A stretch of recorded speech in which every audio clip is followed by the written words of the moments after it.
Hello, Rebels. This is Princess Jenny giving you a quick update on the state of the pod before we jump into today's ep. So this is our last bonus ep in our Summer SideQuest, and next month in August, we will be resuming our regular coverage and getting to the end of Season 5, which will be very emotional for everyone. So I hope you will enjoy today. This is our final Buffy Prom Pals bonus ep, and I had a great conversation with Vic about his really cool YouTube channel. And before we jump into that, I just have one thing to share with you. So I think some folks know that I have two new kitties that I adopted at the end of December, Fizzgig and Mealog. And sweet little Mealog, even though he's only a year old, has some major dental problems. These are problems that he had, I guess, from birth. He was just diagnosed with juvenile hyperplastic gingivitis, which means that no amount of home care is going to help him. He needs a major dental cleaning under anesthesia. And of course, my pet insurance isn't going to cover any of it because dental and eyes are bonus body parts that regular medical insurance doesn't generally cover. So he needs a $3,000 dental cleaning. And if he doesn't get it, he will eventually lose the ability to eat. And if he doesn't die of malnutrition, he'll die of sepsis. So it's not optional. It has to be done. And I am disabled from long COVID and I can only work part-time. And I really can't afford a $3,000 dental procedure, but I have to do it. And so, as everyone does in our end-stage capitalist life, I have launched a GoFundMe so that my sweet little one-year-old kitty can have a happy, healthy, long life, which is totally possible if he just has the medical care he needs. So if folks are able to throw a few dollars my way, whatever you can afford, share it with your own social networks. If you can't, any way you can help would be so appreciated. So sweet little Mealog can live and be happy and healthy. We would all appreciate that so much. So without further ado, here's our final bonus ep. Enjoy, have a great summer, and we'll be back to you next month with the rest of Season 5.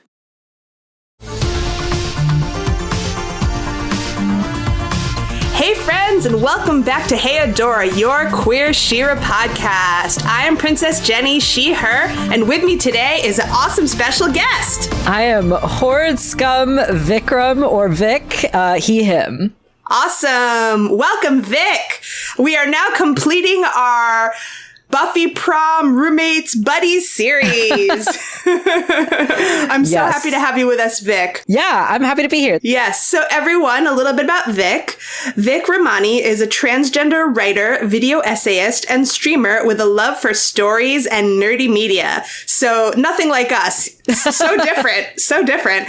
His focus is analyzing media through a queer lens, particularly film, television, and animation. You can subscribe to his YouTube at Off Track Episodic or follow on Twitch at Vikram Off Track. And of course, we will put both of those in our show notes. Woo, cool. Awesome. Thank you so much. Yes, thank you for joining us. So we're here today to discuss some of Vic's really cool video essays on YouTube and some of those queer lens analyses of some fun animations, some of which I have seen before and some of which I have not. Yeah, totally. So, thanks so much for inviting me, Jenny. I'm super excited to talk about this stuff. I am a video essayist. I make video essays on YouTube, something totally niche that no one has ever done before. Yeah, and we can't relate to that at all. I don't think anyone here has ever craved queer analysis of any of our favorite cartoons or other media. Right, exactly. So it started, around the early days of the pandemic when I first watched the show Infinity Train, which is kind of where I started making my videos about. And I loved the show. I fell in love with it and thought it was so great. And I had no one to talk about it with in real life. None of my friends had watched it yet. And I was like, well, okay. For me, especially in book 2, there are a lot of queer themes, and the protagonist of book 2, the journey that they go on is very transcoded to me. And I was seeing some folks talk about it online, and for me, it was a very obvious allegory. So I was waiting, right, for my favorite YouTube essayist to make a video about it. Because I was like, this is so obvious. Like, I'm waiting for them to talk about it. And then I kind of realized, like, oh, wait, they are not going to talk about it. They don't know anything really about that. So I'm going to have to step up and talk about it myself. Yeah, so that's similar to the journey that Meph and I went on when we started this podcast. Sometimes you just have to make the media that you want to consume. Exactly. So that's where it all started. So I made my first video about Infinity Train Book 2, about the protagonist and Lake being transcoded.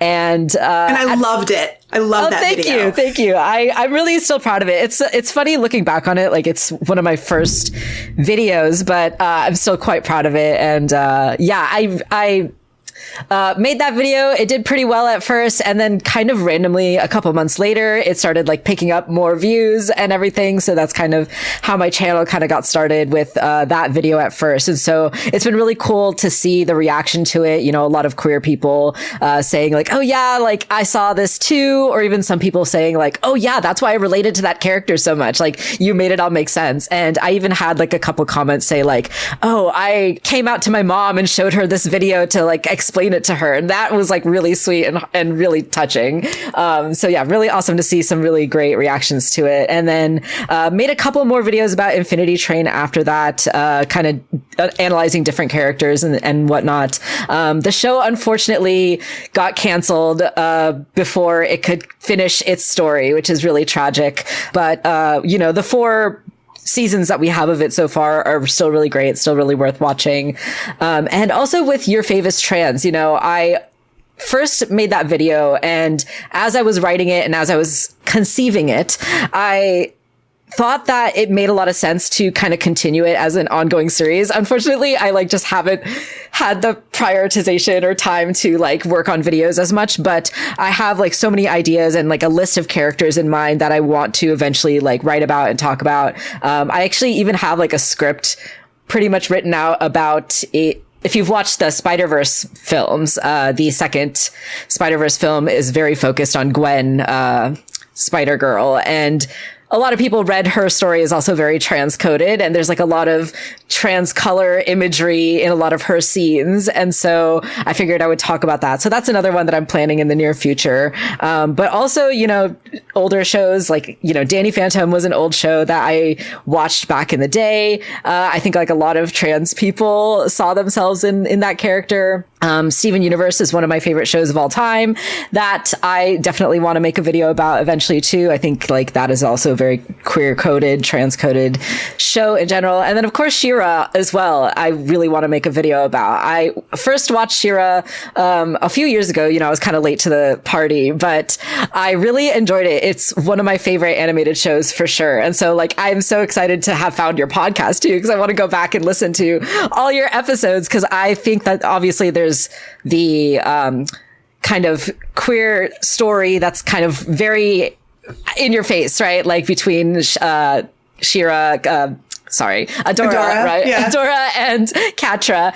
And then I feel there's kind of more stuff going on, and I felt very vindicated because obviously later on, years after the show concluded, Nate Stevenson, kind of came out as trans. And I don't know if you also watched the film Nimona, if you're familiar with that one too. Of course. Why did I ever doubt? Of course, yeah. Nimona was obviously very transcoded to me as well. I think a lot of people saw that, and I think that one is more kind of intended going into it, right? To have that kind of trans allegory story. I mean, I don't know if we could say that it's intended, because he wrote that as a college undergrad. Yes, that's true. I mean, yeah. I think that was intentionally subliminally, maybe we could say. Yeah, that's a good way to put it. Yeah. And then, but I feel it's kind of even more subtle and even more subliminal in She-Ra itself, right? Which is another early project of Nate's. So, because when we were first discussing this, back a couple months ago at Buffy Prom, you said that you had a trans reading of Adora.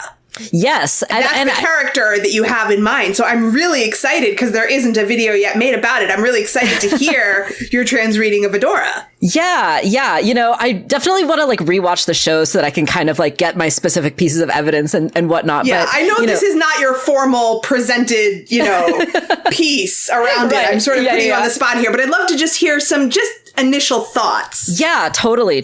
So I think like it's very clear that Adora goes through a journey of kind of self-discovery, self-identity, figuring out, right, as she's sort of like taught to be a certain way as her youth. And then eventually she breaks out of that and realizes, oh, there's like another way, a better way, right, to be.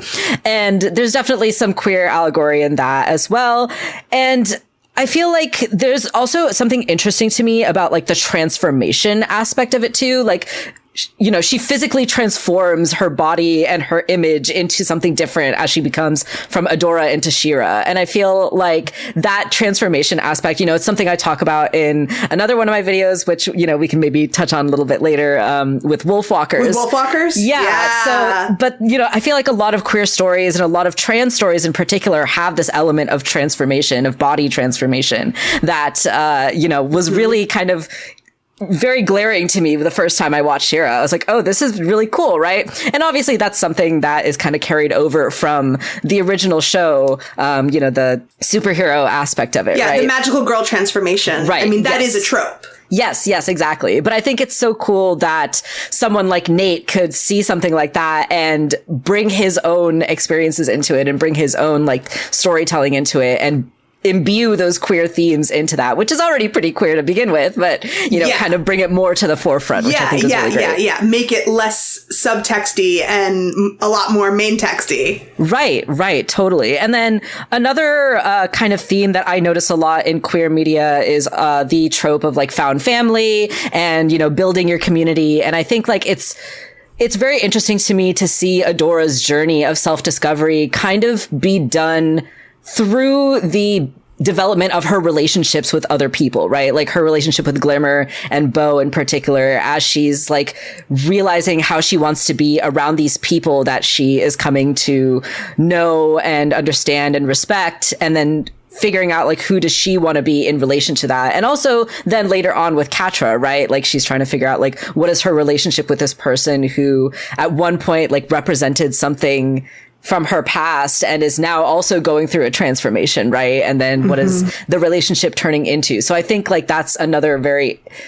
interesting piece of it that I think Adora changes and develops her own character through her relationships with these other characters. And there's something very queer and trans to me about that. You know, and I feel like for a lot of us who are discovering our identities or who are trying to break out of the expectations that were forced upon us when we were younger, we often do that by connecting with other people in our communities and by like looking to other people who are either examples or, you know, trying to figure out like, okay, how do we want to develop our relationships with other people? How do we want to build these new communities? And yeah, I think that there's something really special about Adora's development in particular. And I think like also reflective of Nate's own relationships and life in a lot of ways. Yeah, absolutely.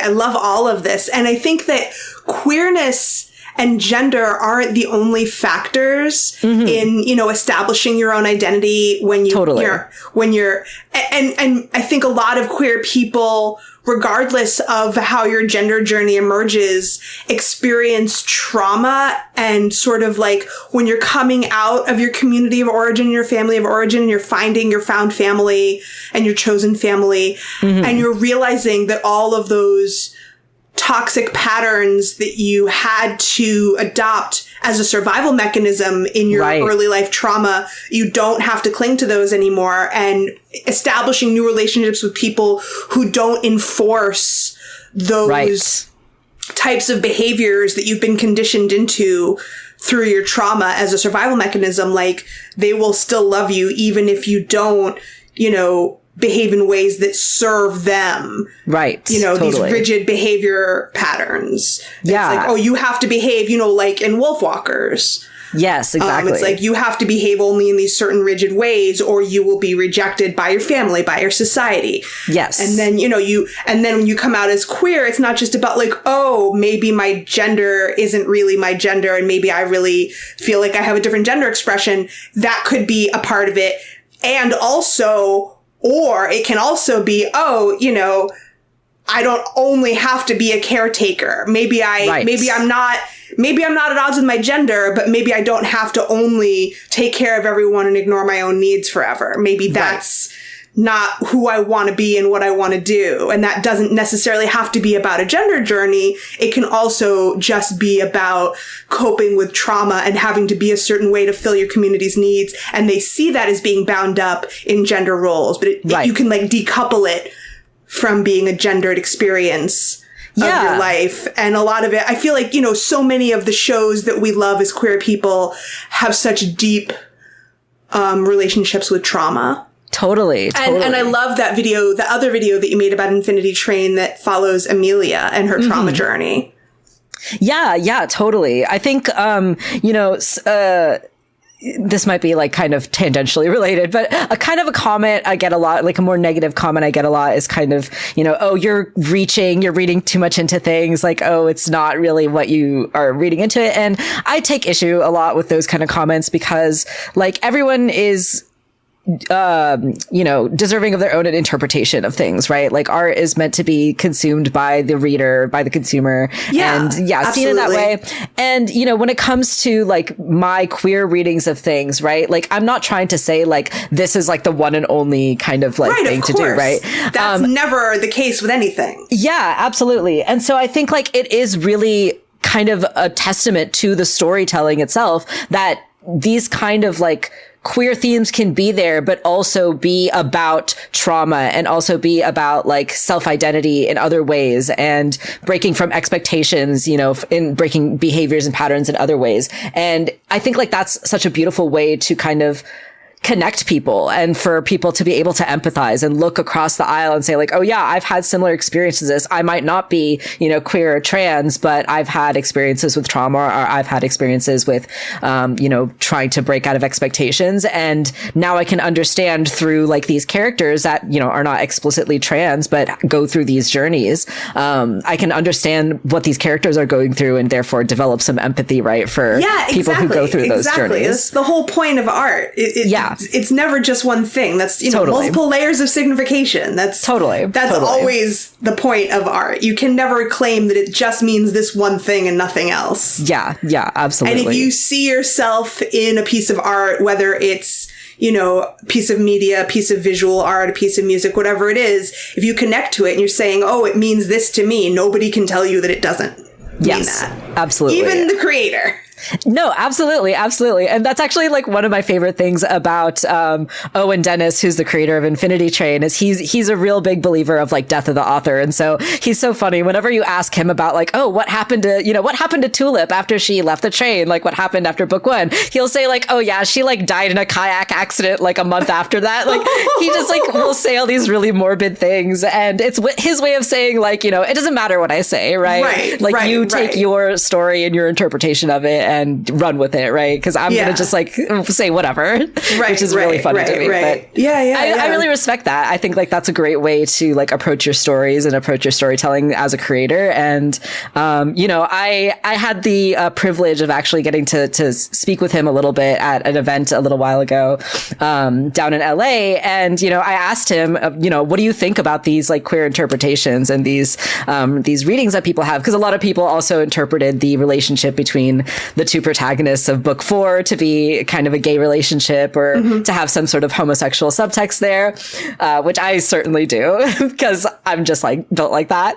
But you know, he was really supportive of it. He was like, I think it's great that people are seeing that. You know, it might not be like the intention going in, but you know, we definitely wanted to tell these stories of, you know, self-determination, of self-discovery, and it's great that queer people are able to see themselves and read that in those stories. And you know, yeah, I think it's great that queer people are out here like talking about it, because I think eventually, you know, we eventually get to develop on that as, you know, things go on. You know, it kind of all started with animation, at least. It started with Korra and Asami back in Legend of Korra, and then eventually we got Adora and Catra on Netflix. So, you know, not quite on television yet, but we're making progress. Technically, I hate to disagree with that because I love Korra and Asami, obviously. Yeah. We did get Marcy and that is true. Marceline. That is true. You know, before Korra and Asami, there was, you know, Marcy and Bubbline.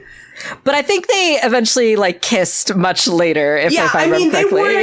They weren't really, really canonical right, until that, you know, those bonus eps that they came out with later. Right. But it was pretty heavy-handed. Absolutely. People considered it canon in the original run. We have Rebecca Sugar to thank for that. Yeah. I mean, we had Bubblegum sniffing Marceline's shirt. Right. That was part of the original. Totally. So, yeah. And it's great to see that, we're kind of continuing to go in that direction. One of the newer Disney shows, Owl House, has a bisexual protagonist with, a non-binary character as well, too. So I think it's great that we're kind of pushing in this direction and seeing more queer media. Obviously, Nimona was very queer.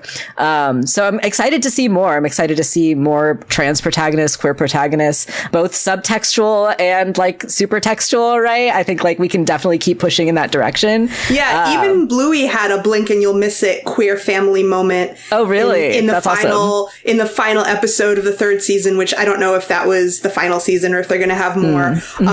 When they're all sitting around, all the kids in their little classroom in Bluey's class. Yeah. And one of Bluey's friends said that his hamster ran away, and his mom's said that it might come back, but it didn't. Yeah. So it was a blink and you'll miss it moment. But still, that's, a show for little kids. Totally. For preschoolers. And, again, it's perfectly age appropriate. Right, exactly. It's just about his mom's, his family. Totally. So I love that we're getting more of that and, hope to see it continue in that direction. Hallelujah. Yeah. And, it wasn't that long ago that any queer representation in children's media would have been seen as absolutely never, ever, ever, would that be a possibility? Totally. Because it couldn't possibly be age appropriate because that's sexual and that's about sex and you can't introduce kids to sex and that's grooming. Right, exactly. So we really have come a long way in a short time period. Totally, absolutely. I know you kind of touched on a couple of my other videos. Is there any of those that you wanted to talk more about or? Well, we haven't really gone in depth on any of them. Obviously, people can go and watch them, and you should. You should watch them all. I really loved the first Infinity Train video that you made about Lake and her trans journey. Yeah. All those points were super, super solid. Yeah, I can go more into that one. And, the Wolfwalkers one also was fantastic. Yeah, absolutely. So the lake is trans one, that was my first video essay I really did. And, like I kind of said before, right? No one else was talking about this, realized that no one else would. So I got to step up and talk about this. So do you want to just sort of hit on some of the main points? Yeah, absolutely. So right away, right? We're kind of in book one, we're kind of given what the rules are, right? Of the train, if you're a person, you're given a number, you're meant to go through it and learn your life lessons and bring your number down to 0. And that's when you get your exit and leave the train, right? So it's a very kind of okay, here are the rules. And now with book 2 and onwards, we're going to bend the rules, break the rules a little bit, right? Right. And each book has basically different characters. Yes. For people who haven't seen it, I've only seen the first season, but I sort of got the basic grounding. And I'm someone who just doesn't care about spoilers. Sure. I'm very character driven as opposed to plot driven. So being spoiled about plot, I don't really care because I'm still going to get to see the character go through their journey and you can't really spoil that. Right. Sure. So first season, Tulip is the main character. She's a middle school girl, but she does leave the train at the end of season 1. Yes. And so the main character in season 2 is her reflection from the mirror car, who is a separate person. Right, exactly. So in book 1, Tulip is introduced to the mirror car is one of the puzzles that she has to solve, right, in order to progress. And she's introduced to her reflection. And in the mirror car, your reflection is independent of you. They can move around. They can talk back. They're essentially their own person. And the mirror world, they have their own consciousness. Right, exactly. And the mirror world is kind of a little bit of an alternate dimension. It's kind of, the science fiction of it is kind of meant to be a little wonky, right? It's not meant to be kind of clear cut. But she is her own person very much, right? And within the episode, her reflection ends up escaping and leaving the car, which is unprecedented. And that's who we end up following in book 2. And I really love the little foreshadowing we get at the end of book 1 when Tulip is, at the end, she's kind of leaving to like go to the car or something like that, and she passes by a mirror and we don't see her reflection in the mirror. And I actually hadn't even noticed that until I watched your video. I didn't notice that when I was watching the show. Yeah, I love that little like subtle like, oh, by the way, this is different now, right? Both Tulip has changed. It says something about Tulip, and also we're going to be following this other person now in book 2. And so, you know, Lake is meant to be a part of the train, right? She's not a human being. She's meant to be she's meant to be like an NPC. Right, exactly. That's a great way to put it. She's meant to be an NPC for people to learn lessons from and progress through the train, and she is not meant to ever leave, right? But, you know, she comes from Tulip in a lot of ways, and so she is very much her own person. And so right away, we're kind of like introduced to this idea, right? Because we also do see the reflections of some of the other characters, right? Like we see 1-1's reflection and Atticus's reflection, and they don't leave the car, right? So already we're kind of saying like, oh, this person, this reflection is different from the norm, right? So already there's sort of like a queerness there. This person is standing out in a lot of ways. This person is, you know, not following the scripted rules of the society, and they're causing trouble. Right. Why can't they just do it like everybody else? Exactly. Why can't they follow the expected role that they were assigned, right? Exactly. In a lot of ways. Yes. And then through her kind of friendship that develops with Jesse, which I unfortunately didn't get into this when I made the video back then, but Jesse also goes through a very like gendered journey himself, more so along the lines of like dealing with his toxic masculinity. He goes through kind of an arc of like what the reason that he's on the train, right, is because he like is also a little bit of a people pleaser. So he kind of teamed up with this bully to bully his younger brother. And that's like what ended up landing him on the train was he had to learn, right? Like, okay, he can't just join the bully to bully the people that he cares about, right? And so he's kind of dealing with a toxic masculinity arc himself, which is very interesting. And then these two kind of go on parallel arcs together, right? Of kind of learning, like Lake has to learn, okay, I can't follow the rules of the way that this train is assigned me to be. And Jesse's also kind of learning, okay, I can't be like this macho man that is what is expected of me. And also this people pleaser that, you know, I have to do everything that everyone wants me to do. So they kind of go on these parallel arcs together, which is really beautiful. And in doing so, Lake actually like realizes like, yes, I am my own person. And it's in that self-determination and that determination to then leave the train that I think like the queer allegory really shines for me, because we even have a scene with her and, you know, there's like these cops, right, who are like trying to catch her and bring her back, which again is very queer coded, you know, a cab all the way, right? Yeah. And that kind of brutal enforcement. Right, exactly. Of gender roles. Absolutely. And in doing so, and in rebelling against that, which, you know, she's being forced into, she ends up kind of self-determining herself. And eventually, you know, she does leave the train successfully with Jesse. It's a very sweet, tender, you know, moment. I really do love the relationship between the two of them. And I know she shaves her head. Yes. Yeah. She shaves her head, right? There's like a physical aspect to it, especially at the beginning, right? She's kind of trying on different styles. She's like ripping the sleeves off her shirt, right? So there's and she chooses her own name. Right. Absolutely. And then at the end of the season, when, you know, she looks into the body of water and sees her own reflection, right? The way that I read that is, her fully forming as her own person now, right? Like she has her own reflection. She never had one before, right? And she's in the human world and she's able to say, you know, this is my name. And that obviously is an experience that many trans people go through with figuring out who they are in relationship to their name as well too, and determining what that is for themselves. So it's a very beautiful story. And, you know, I saw a lot of queer people seeing that story and saying like, hey, this feels very queer to me. And so, yeah, being able to see that reaction as well has been really cool. And yeah, sorry, I kind of lost my train of thought there, but if you have a response, go ahead. Yeah, no. I mean, I'm totally on board with everything you're saying. It's hard to find any rebuttal. Yeah. Absolutely. Yeah. It's a great analysis. Thank you. No, I appreciate that. I am really proud of that. Yeah. And I feel like the response from other queer people has been really touching, as I talked about before. And yeah, I really hope that we kind of see more stories like that. You know, I am particular. There was another show that came out recently that I'm forgetting the name of on Netflix that had a trans protagonist, an animated show that I watched. Do you mean Dead End? Yes, it was Dead End. And I liked it just fine. It was good, but it wasn't my favorite show. It wasn't super deep. Right. Yes. It did touch on some of the themes of this character, and I've already forgotten his name, Barney, maybe? I think so. Yeah. I think you're right. He had some struggles with his family not accepting him and, misgendering him.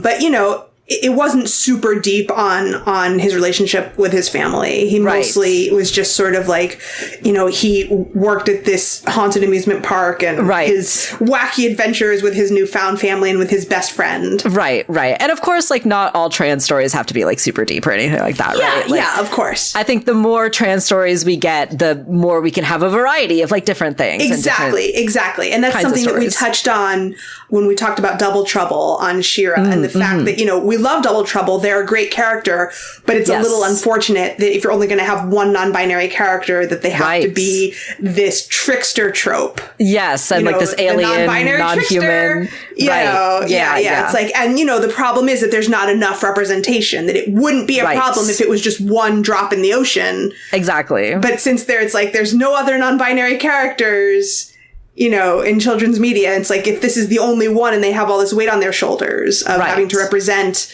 everything, which it shouldn't be, but it is. Totally. It's you want it to be a positive representation. Yeah, absolutely. So I do hope we get more stories like that in the future, whether it's trans-coded or queer-coded with subtext, or whether, we get these more explicit stories. I think all of it is really great. And so the answer is always more representation. Yes, absolutely. Yeah, and then if we wanted to talk about the Wolfwalkers video too. Well, before we jump over to Wolfwalkers, can we stay on this theme of your fave is trans? And I would love to hear your thoughts on Adora. Yeah, I'm trying to think, is there anything that I haven't really said already? Yeah, because if it's just about, her not fitting the mold of, what people expect her to be, and realizing that she can, be whatever she wants to be, and that people will love her even if she doesn't fit the mold. I kind of feel like I related to that a lot myself. Sure. But, me not being gender nonconforming, just in terms of my experience of growing up,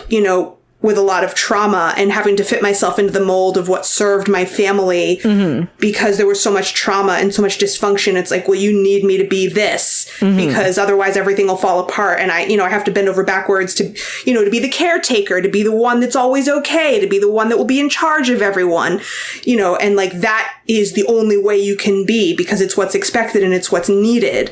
And when you finally break out of that and find other people, who are more, you find your found family who are more loving and who are more accepting. And it's you're worth more than what you can give to other people. Mara says to her in the finale, that was so gutting for me because I related to it so much. And I feel like you were saying, it's earlier when you're talking about multiple layers of signification, it doesn't have to only mean this. You can relate to it as a trauma metaphor. You can relate to it as a gender metaphor. I never would have thought of it as a gender metaphor. Yeah. I think the gender part of it for me is less so when I do my queer analysis, because I think a lot of people will do their queer analysis, in my opinion, a little bit surface level. They'll say this person cut their hair short and therefore it's very trans in that way. Right. Which I think can be fair and whatever. But I like to sort of look a little past that and say okay, what are the character arcs that are going on here? Right. What are the story beats that are kind of familiar, that echo these sort of real life story beats that we go through. And for me with Adora, it's more so just that experience of the trauma that you can go through and breaking out of those expectations and self-determining in that way. And then I was kind of talking about a little bit before with the transformation aspect of it too. I think that part is where the transness comes for me, right? It might not be necessarily gender, but it also is kind of gendered in a lot of ways, right? It's a little bit more of a hyper feminine version of herself, right? In some ways, but also so I think there is a little bit of playing with gender there, but it's more so in the adjustment of her appearance and her recognizing that this other alternative version of herself and her kind of OG version of herself, for lack of a better term, are kind of one and the same, right? It's not I think there's an interesting arc that she goes through, right? Where she's kind of she's transforming into She-Ra, and in a lot of ways, She-Ra is almost a separate person. Yes. Yes. And she's like kind of confused, right? She's like, why is like this other person like a thing that I can turn into, right? Yeah, Adora even refers to She-Ra as a separate person. Absolutely, absolutely. And as she goes through her character arc, there's kind of a reconciliation like between these two sides of her. And for me and the way that like I guess like I experienced like my gender journey, and for what I've heard from a lot of other people, right? There is almost this kind of like two sides at one point, right? Especially I think like in the like kind of self-discovery phase when you're really not sure and you're kind of questioning, right? Like you might, at least for me in my experience, right? I can talk about like, you know, very early on, I was going to a trans support group and I was like trying on different like pronouns and whatnot in that space. But, you know, I would step out of that space and then go back to like my assigned pronouns and whatnot. And there's a little bit of like a separation there, right? Like, okay, there's this other person that feels like true to me. And then this other person that I kind of have to pretend to be in my day-to-day life. And then eventually, like, as you kind of come to terms with yourself and like, as you form those relationships with other people, you kind of reconcile these two parts of yourself and they merge into one being, one person that you're comfortable as, right? Which I saw that a lot in Adora's journey as well, too. Yeah, that's really cool. I hear that. Awesome. Yeah. Thank you for sharing. Absolutely. Absolutely. That's a really great analysis. Thank you. Yeah. I would love to get more in depth with it. I am like on my to rewatch list. She-Ra is definitely on there. Yeah. Well, maybe someday we'll get a fully fleshed out video on that. Yes. Someday, subscribe. It'll happen in the near future. Awesome. And we will certainly highlight that. Totally. Okay, so let's talk about Wolfwalkers. Yeah, absolutely. One of the first things I noticed, and I haven't seen this yet, I only watched your video, and I can't wait to watch the whole film. It's on Apple TV, you said? Yes, Apple TV. The animation style is gorgeous. Yes. And one of the first things I noticed when you were talking about, you know, the animation style for the woods versus the town, it was very similar themes that we pointed out early on in our coverage of She-Ra is, you know, the woods are lush and round and curvy. Right. And the city or the town is very geometric and rigid. Right. Totally. You know, and that's very much a gender, you can read it very much as a gendered, absolutely, you know, binary gendered thing. Yeah, absolutely. Yeah. So for a little bit of context for anyone who maybe hasn't watched the film or who is unfamiliar. So Wolfwalkers is an Irish animated film. It comes from the studio Cartoon Saloon. And they've done a bunch of animated films before. Wolfwalkers is technically the third in a trilogy. It's not a trilogy in the sense of like the story, but it's kind of these Irish folklore collection is what they call it. And yes, like it's about the story of a young girl. She's probably like maybe like 12, 13, around that age. And she comes from England with her father and moves into this Irish town, Kilkenny. And there's a bit of like you know, supernatural element to it, right? They have these wolves that live in the forest that's next to them that attack like the livestock and sometimes the people of the town. And, you know, this is actually very much based in real history. And I have to also give a bit of a shout out to a good friend of mine. My friend Tom from Curmudgeon Media. Curmudgeon Media is his YouTube channel. He introduced me to the film and he also edited my video. So if you notice like, wow, this video is really well edited, that's because he edited it and did a fantastic job and gives so much credit to him. Edited. Yeah, it's fantastic. And his YouTube channel is also great. Highly recommend it if you're a fan of animation and video games and other kind of analysis like that. But, you know, he has a video on his channel that actually goes more into kind of the background of the film and talks about like the history, the real life history, because, you know, Ireland was in fact colonized by the English, and there was a eradication of wolves that the general, Oliver Cromwell, that's the real life general. The general in the movie is very much based on this real life general, English general who, you know, had a vendetta against the wolves of the area. He genuinely decimated the wolf population there. So it's very much based in real history. And it's the story of this girl, right? She goes out into the forest and she meets this other strange girl who turns out to be a wolfwalker, who's a girl who can transform into a wolf. And, you know, Robin, who's the protagonist, she ends up being able to transform as well. I think she gets bitten, right? It's been a while since I've seen the movie. She gets bitten and ends up being able to turn into a wolfwalker as well, right? And within the story, it's kind of this pull between her expected role, her father is expecting her to like go to the nunnery in town and, you know, do all these menial labor chores. And like you said, the animation style in the film, it's very rigid. It's very blocky. There's like a wood print kind of style to it. And like all the women are like, it's like their little game pieces on a board, on like a chessboard. It's like 1, 2, 3, 4, 5, 6, 7, 8, 9, 10, like all in a row with a mop, each one with like a mop in their hand. And it's like, this is all you do is this menial labor. And it's like the same thing all day, every day. And it's just like, it's just this. Yes. And it's very like traditional patriarchy, right? With like the men who serve in the military and then the women who do the menial labor. And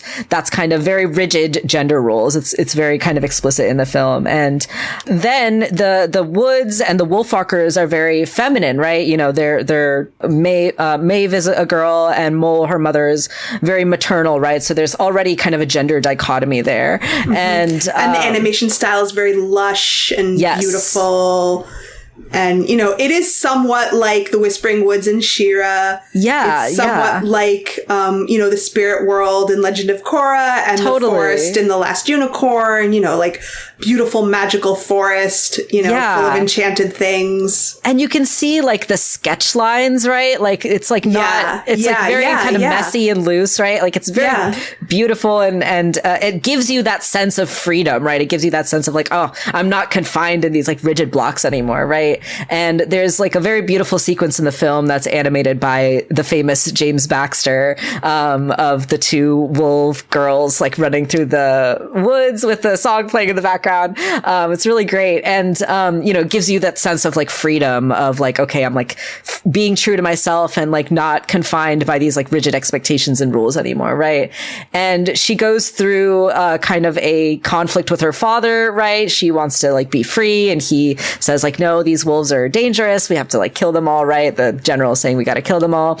And there's like a very beautiful, like parental conflict, right? Like, okay, I'm coming out as queer in a lot of ways, and you have to either accept me or you have to kowtow to the societal expectations, right? Like, and that's really the conflict that the parent Bill goes through as well, too, right? Like he has these expectations thrust upon him as a man as well, too, of what he's supposed to be. He kind of then, you know, trickles down and enforces those roles onto his daughter. And so he has to break out of his expected roles in a lot of ways, too.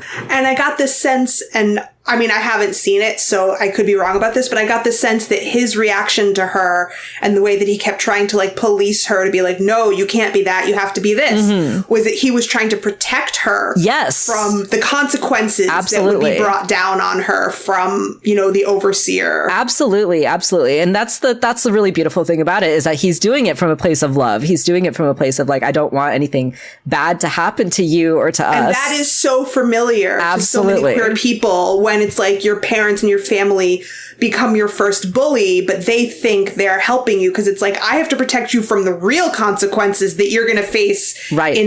Like, if you think I'm being mean, you don't even know how mean the real world is going to be to you. Right. So I have to push you back into your box now, because if I don't, the real world is going to smack you down so much worse. Right. Absolutely. And like the journey that these parents often have to go on, right, is realize like there's actually a third option out there, right? Like we don't either have to like totally suppress ourselves and like do what we're told to do, or like, you know, face all this punishment and wrath of these people, right? Like there's another option out there. Like we can be free from this. We can have the kind of life that we want. Yeah. You could support your kid and be their champion. Right. Exactly. Yeah. So I really do love that. Maybe help the world, you know, move forward. Yes, absolutely. So I really do love that about the film, that in the end, like Bill is the one that comes around and protects his daughter, and, you know, they both end up, you know, finding this freedom together with the Wolfwalkers and finding this new life. So I think that's really beautiful. And I love stories like that too, that like show the journey of like what the parents go on. Cause I think like,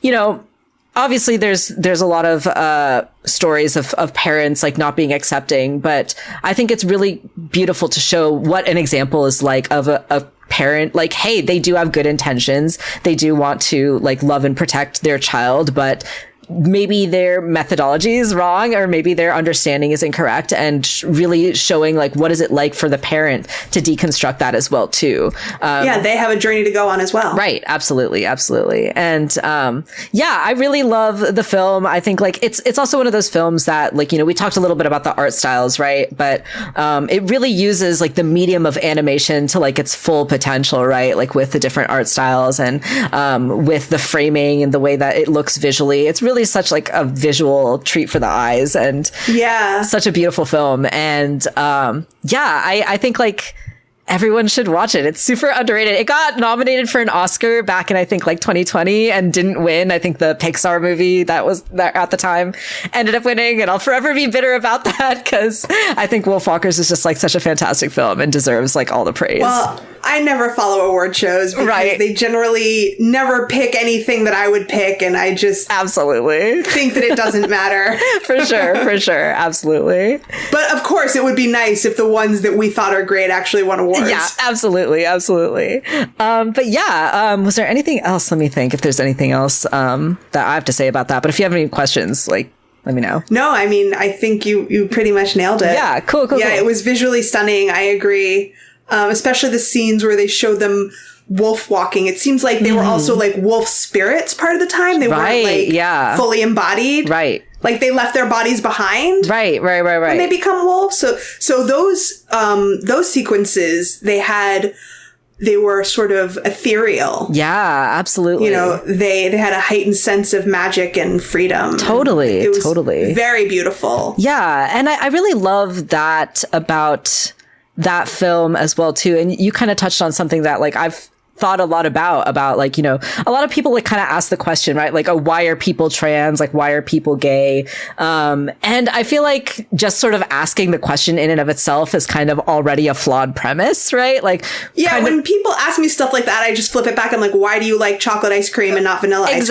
Exactly. Like, so like, I think it's sure, like, I think it's fine to do like science, right? And do kind of studies and whatever on trans people, queer people, and kind of get a better understanding, right? Like, I think all that is fine.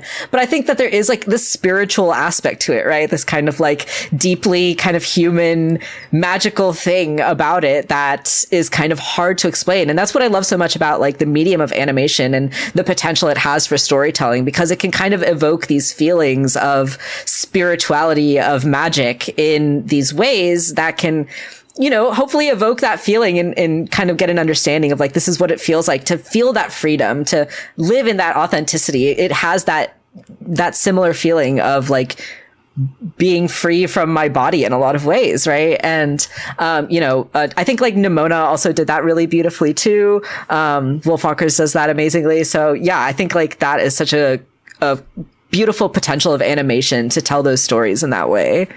Yeah.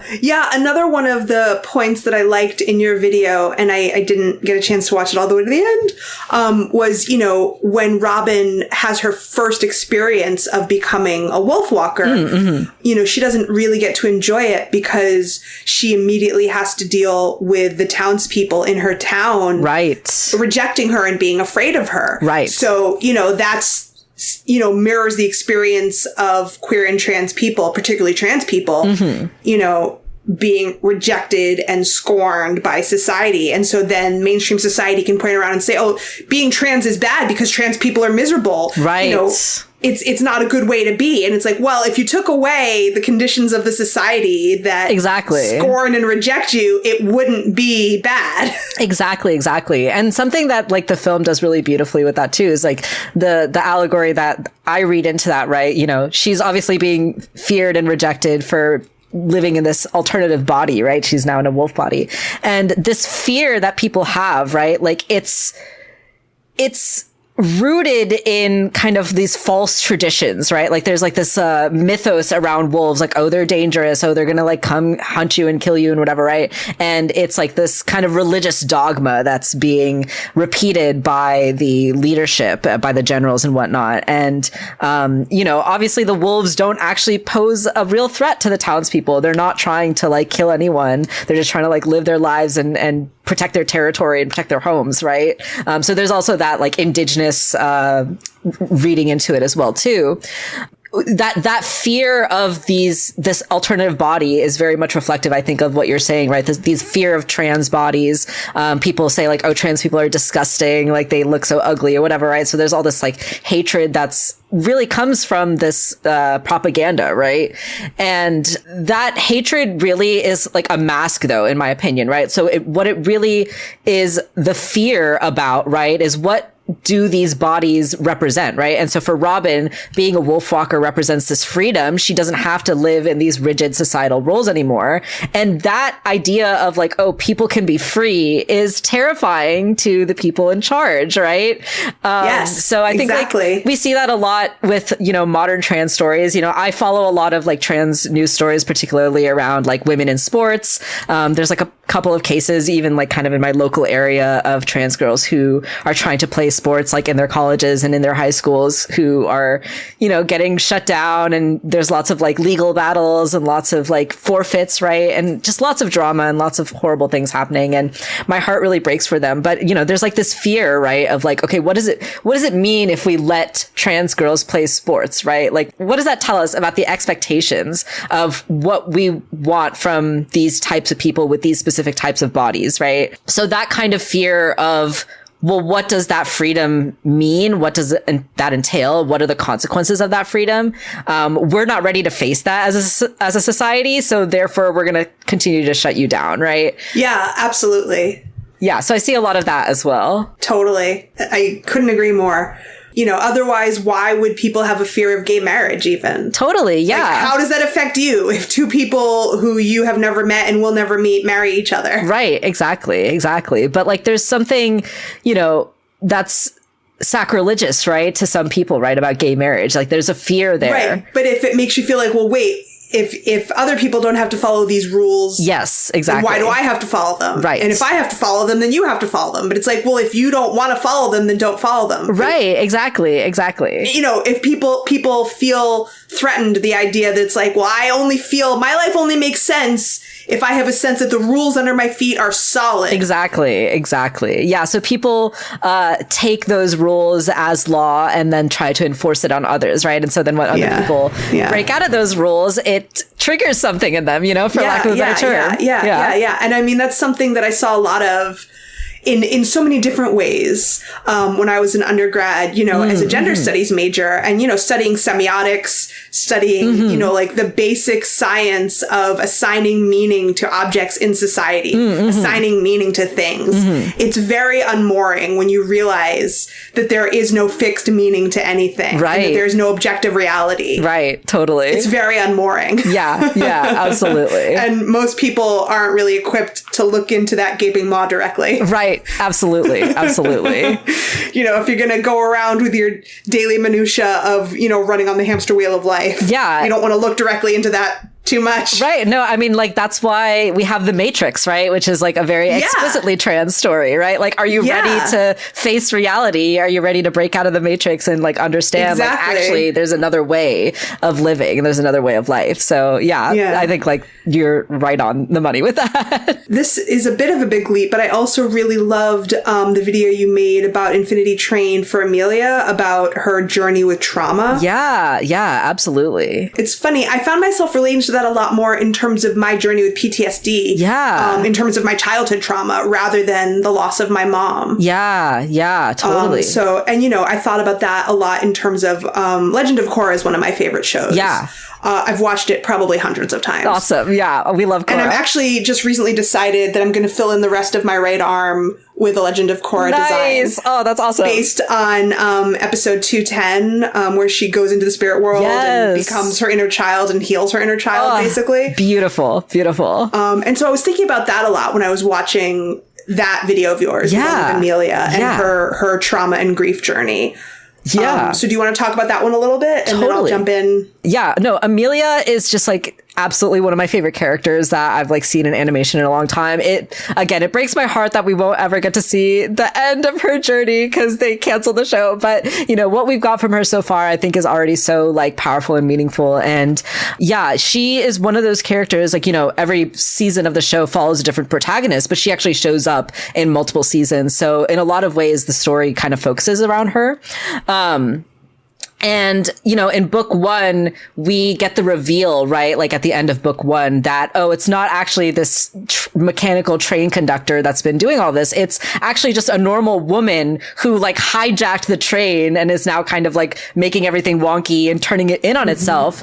And we realize the reason that she has done this, the reason why she's tried to like hack into the train and, rebuild these things is because she's dealing with her own journey of grief. She lost her, what was going to be her husband and, tried to get on the train. And like when she realized like, this is kind of like a fake world, maybe I can manipulate it, right? It's very much a stuck in the bargaining phase of grief kind of story that we find her in when we first meet her at the end of book one.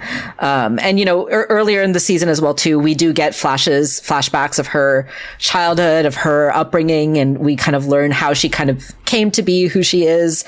And when Tulip confronts her, and Tulip is the one that helps her kind of move on from her grief, right? The two of them, I really love the way that these two characters have kind of been set up to have these parallel arcs of, Tulip has to come to the acceptance of her loss of the life that she knew of her parents now being divorced. And, Amelia has to come to terms with her loss of her husband and moving on. And what does that mean, right? So really, Amelia has been stuck in a lot of ways in this like bargaining phase in her grief for so long. And it's not until Tulip shows up and is like forcing her to break out of that she ends up being able to move on from that phase. But she still has a long ways to go, right? Like something that I think the train as a metaphor does really well, right? Especially with the numbers, right? Is it kind of mathematically assigns the complexity of your trauma in a lot of ways, right? And so, we see Amelia and she has her number that's like going up her arm, like onto her shoulder, right? Because she's obviously like caused a lot of harm. She's been through a lot of grief. She's been through a lot of trauma herself. And, it's not just one conversation with one girl who's gone through a similar experience that's going to solve all of her emotional issues, right? Like when we have such heavy trauma, when we've gone through so much things. And then also when we've turned that around and caused so much harm to other people, as we have seen Amelia do. Like, we don't know how long she's been at it with this train stuff, right? Like, she could have fucked over so many people before we eventually see her in book one. Right, but based on how big her number is and the fact that it's covering so much of her body, it's pretty clear that she's been doing this a long time. Exactly. So the harm that we do when we don't process our trauma, right? That is not something that gets solved right away. So I think like that, the number metaphor for that is really beautiful to me. And then we do see her again later in book three.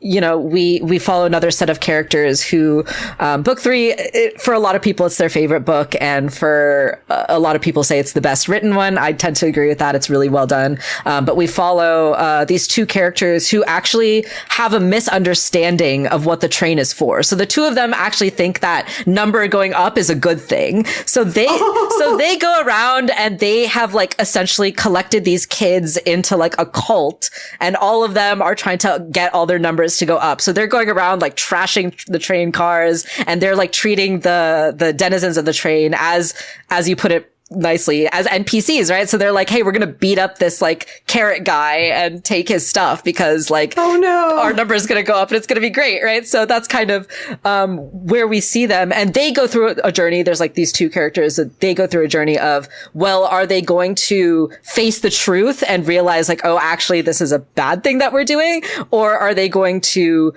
shove their feet further into the sand and say, no, we're going to double down and stick with it. Right. And so these two characters kind of go on, foil arcs in a lot of ways. And Amelia shows up, right? And she has moved on from her experience with Tulip, and we see her now trying to like fix the train cars, right? She's going around trying to like repair things. She's like working with One, which is really funny in a lot of ways. And she ends up like meeting this other character who has gone through a tragic loss as well. And these two characters end up like leaving together at the end of book three, which again, it's really heartbreaking that we don't get to see the continuation of that. But the way that I kind of see their stories going, right? And this character that teams up with Amelia is a child, right? So something that Amelia is not really familiar or comfortable with, right? She's not very maternal in a lot of ways. So she's kind of like very awkward around this kid. She's like, I don't know how to deal with this like kid. But I hope that, you know, if the show ever does get renewed, I see the two of them kind of going on these parallel arcs as well together of, you know, because this child is actually very comfortable with processing her grief. And, you know, in book 3 as well, too, we see them go to like a funeral for the person that she loses, which Amelia did not go to, you know, decidedly when we see her flashback in book 1. She didn't go to the funeral. Right. So there's like already kind of like a parallel there. So I feel like, you know, if we ever do get to see the continuation of Amelia's journey, we will see her development with this character, this relationship develop, seeing how this child has processed her grief and, you know, been able to move past it in a lot of ways. And also, I think Amelia will find her more maternal side as well, too, and process her grief in that way. And yeah, so I think like for her, though, what we see of her in book 1 and in book 3 in the show is her very much still stuck in that like bargaining and then moving into acceptance phase of her grief and coming to terms with the harm that she's done, like both to herself and to the people around her in the train, right? So I think like, yeah, it's unfortunate because like the show, like I said, ended up getting canceled because we really were following Amelia in a lot of ways. And the phrase that the Cartoon Network exec said was, it's not a child safe entry point. So that's really unfortunate that that's the reason that it got canceled. But that is unfortunate because, you know, I think people in Cartoon Network and other places where they make animation, they realize at this point that a lot of their audience is adults. Exactly.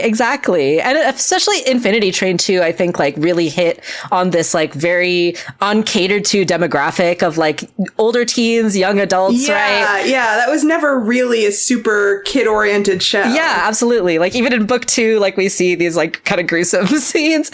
But yeah, with Amelia, right? Like I think it's unfortunate, especially too, because we so rarely get to see these stories of like older women, right? Going through processing their trauma as adults, like after many years of being stagnant, which we would love to see more stories of, right? Like we see lots of like, I think coming of age stories. I think that's tend to be a very popular trope, but yeah, getting to see like an older woman who, and there is a little bit of like a gender, twist, I guess you could say, right? Like in book 1 too, because there is that trope of like because normally it would be the disposable woman that would die to further the man storyline, and in this it's flipped. Exactly, yeah. And there's even kind of like a suggestion, right? Like, oh, the conductor is a man who is doing this stuff, and then we find out that it's Amelia. It was actually a woman. It's a woman all along, right? And I think like, yeah, that subversion of that trope, I think, is also very powerful in a lot of ways. And yeah, I agree.